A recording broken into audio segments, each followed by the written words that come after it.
মৃত্যু থেকে নিয়ে আখিরাত, এই সবটা বিষয় অদৃশ্য রাখছেন। জান কবজের কষ্টটা কি, রুহু কবজের কষ্টটা কি, সাকরাতুল মাউত আল্লাহ আড়াল রাখছেন আমাদের থেকে। লাশ যখন খাটের মধ্যে কবরস্থানের দিকে নেয়, কসম আল্লাহর, আল্লাহর নবী সাল্লাল্লাহু আলাইহি সাল্লাম বলেন, নাফরমান পাপীর লাশ যখন কেউ কাঁধে তুলে খাটের মধ্যে করে কবরস্থানের দিকে রওনা দেয়, আল্লাহর কসম নবী বলছে, সে চিৎকার দেয় আর বলে, ইয়া ওয়াইলাহা আইনা তাযহাবুন, হায় আমার মন্দ কপাল, তোমরা আমারে কই নিয়ে যাচ্ছ, কেন ওইদিকে নিয়ে যাচ্ছ? রাসূলুল্লাহ সাল্লাল্লাহু আলাইহি ওয়াসাল্লাম বলেন, ওই নাফরমানের চিৎকার আল্লাহর সমস্ত মাখলুকাত, শুধু মানুষ এবং জিন ব্যতীত বাকিরা সবাই শুনতে পায়। ওয়ালাউ সামিআল ইনসানু লাসাইকা, নবীজি বলেন, মানুষ যদি একবার শুনতো, সাথে সাথে সমস্ত মানুষ চিৎকার দিয়ে বেহুশ হয়ে পড়ে যেত,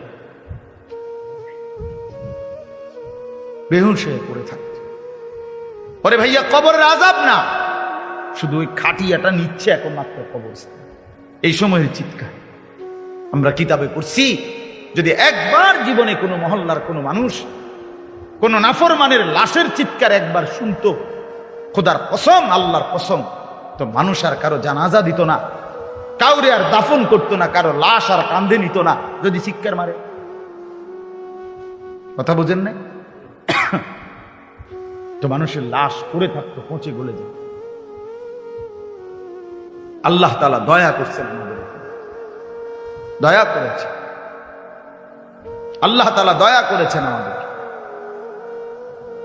এজন্য আপনাদের কাছে বলি, আমি সহ আপনারা সবাই আমরা একথা ভাবতে শিখি যে আখিরাত নিশ্চিত।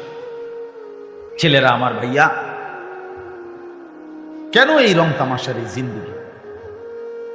এক ওয়াক্ত নামাজ পড়তে চাও না, চুল থেকে নিয়ে পায়ের নখ পর্যন্ত রাসূলুল্লাহ সাল্লাল্লাহু আলাইহি ওয়াসাল্লামের কোনো নমুনা নাই, সাহাবায়ে কেরামের কোনো নমুনা নাই, কোরআনুল কারীমের একটি শব্দের সাথে তোমার কোনো সম্পর্ক নাই, নবী সাল্লাল্লাহু আলাইহি সাল্লামের 23 বছরের জিন্দেগির সাথে তোমার কোনো সম্পর্ক নাই। এ কেমন জিন্দেগি ভাইয়া? এ কেমন জিন্দেগি? মসজিদে এশার নামাজ চলতেছে, ওরা স্বেচ্ছাসেবকের কার্ড গায়ে দিয়া সবাই দাঁড়ায় আছে এখানে, তো তোমগো নামাজ কোন দিন? তোমরা যুবক বৃন্দ যে আয়োজন করলা ভাইয়া, তো তোমাদের নামাজ কোন দিন হবে? একটি সেজদার সামনে আমার মতো 100 মৌলবী, এক